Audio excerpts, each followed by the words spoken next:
there, and welcome back to another edition of the Bluestime Power Hour. This time we're very proud and pleased to be able to bring you Bob Deance, aka Big Bob. I call him Not So Big Bob because he has lost some weight. Big Bob is very well known and respected in Oakland, California, where he lives.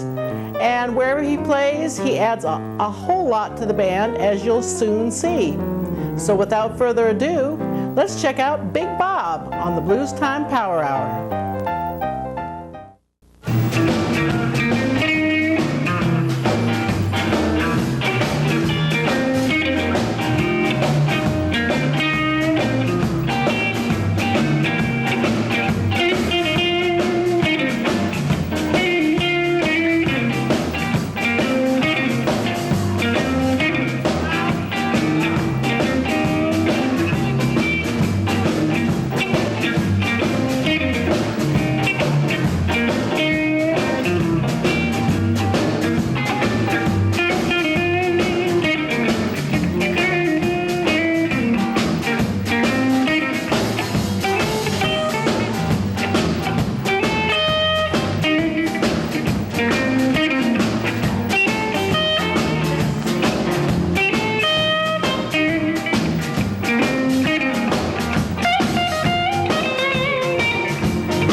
Hi, thanks for coming back. We're featuring Big Bob Deance on this show. And now we're going to go to an interview that was done at the A&C Club, same time we did the interview with Country Pete. And I think you're going to like what Big Bob has to say. He's a well-spoken, intelligent man and loves his music. So here we go with the Big Bob interview on the Bluestime Power Hour. How old were you when you first started realizing what music was? Well, I was about between 9, 10, 11, somewhere in between that age, and in Baton Rouge, Louisiana. Baton Rouge? Is that right? Let me see. It was about 1957. 1955, maybe. Is that right? I left there in 59. Was that you that pushed me down in front of Clifton's cafeteria? I don't think so. Not during that time. My mom got thrown off the bus because she got in the back of the bus, sat in the back of the bus when I was. Is that right? Yeah, he stopped the bus and said, "You, white lady in the back of the bus, that little baby, get off this bus." Yeah. Real embarrassed. Yeah. She said everybody was real nice about it. She said that was just the way it was. Yeah, it was. Yeah, Baton Rouge. Yeah, I was born and raised there. I left there in 59 at the age of 17, between 17 and 18. Yeah. What really got me interested in music was my uncles. My uncle played guitar. I had cousins that played guitar. And so actually, by watching them, I just got interested in playing the guitar. And what did they listen to? What music would they turn around to? They were playing blues. They were definitely playing the blues. The real deal. Country blues, that's what they were playing. And were there very many recordings that were available? I don't know how many my uncle did, but my cousin Papoose, he played with Fats Domino, so he did quite a few. Wow. So he did quite a few. I remember when I was a young kid, I remember how they used to travel. They used to take a fast piano and all the instruments and put it in the back of a hearse. In the back of a hearse? Why not? My girlfriend has a coffin for a cooler. Oh, my goodness. For 2 weeks. Oh, boy. I just pack it with those ice bags, you know. But I was inspired by a lot of good musicians, very good musicians. And who helped you out when you came to Oakland? Who was your mentor? Oh, my goodness. Let's see. There was one guy around that I admired really a lot. His name was Larry Randolph. And he was the one that really got me off into the right way of playing the guitar and bass. I also play bass, yeah. How would you describe the right way of playing? Well, as far as guitar is concerned, I think the right way is to learn to hear. Once you learn to hear, then you can go further from there. You learn your chord structures, and once you learn your chord structures, then you can go further and learn to read the music. But I don't think it's a good idea to learn to read before you learn to hear. Oh, yeah. That's good advice. Yeah. I started to teach guitar. I started when I stood off thinking the same way of learning to hear before he learned to read. And now you're doing a teaching video? I sure would. Yeah, I sure would. about having a series of real musicians, teaching how, like, giving invaluable tips, like you just said, about hearing music. Because there's plenty of people that are out there playing that they don't hear anything. It depends on the reading only, see, they can't hear it. Yeah. I'm sure proving they don't got no job. Right. You got to be able to hear, especially playing blues. When you're playing blues is not as easy as a lot of people may think. A lot of people say, well, anybody can play the blues. Anybody cannot play the blues. Yeah. Anybody can play rhythm and blues. Yeah. But playing the blues got a lot of technical aspects about it. And it is the foundation of most American music forms. Yes. Everything comes from the blues because it's just so basic. How can something that's so basic be so lend itself to complexity? Because that's the reason. It's basics. And most people don't look at basics as being the real deal. But when you come from the basics, you're coming from the whole thing. You know? It's the common denominator. You're right, the basics. It's got to be with a feeling.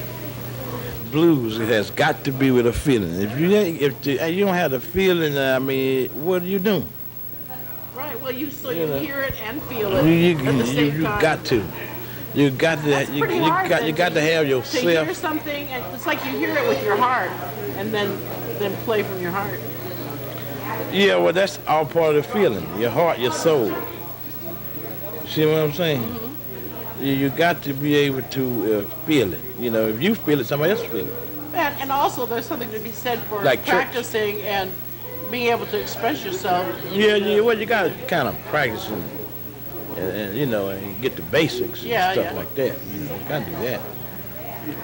But then, you know, that's why I like country blues, because it ain't no certain way. Yeah. It ain't no certain. It's got to be you, just you. I was in Africa, and I heard some music that was played that was so pure, but it was blues. Mm-hmm. It was basically, Okay. it was blues. It was like country folk blues.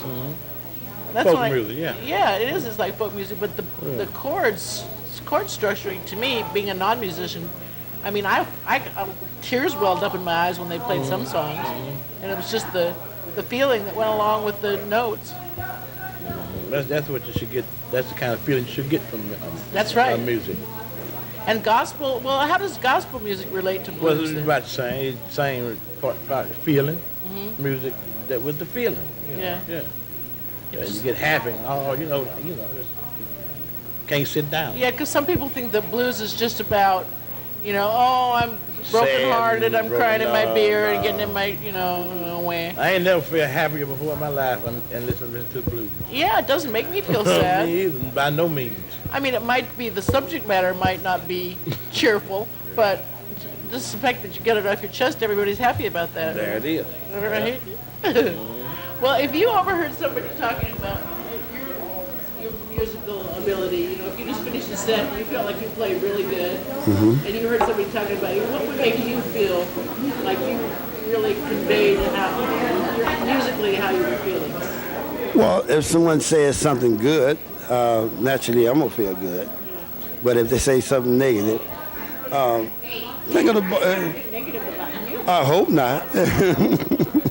I'm just saying, for instance. There's a lot of respect in this community. A lot of people that have a lot of respect for you just because you're there, and you perform and you do your job. They respect you. Thank you. I appreciate that. Yeah. All right. I appreciate that. That makes me feel good. Oh, good. All That right. makes me feel good. I'll be around behind you then talking about you. All right. All right.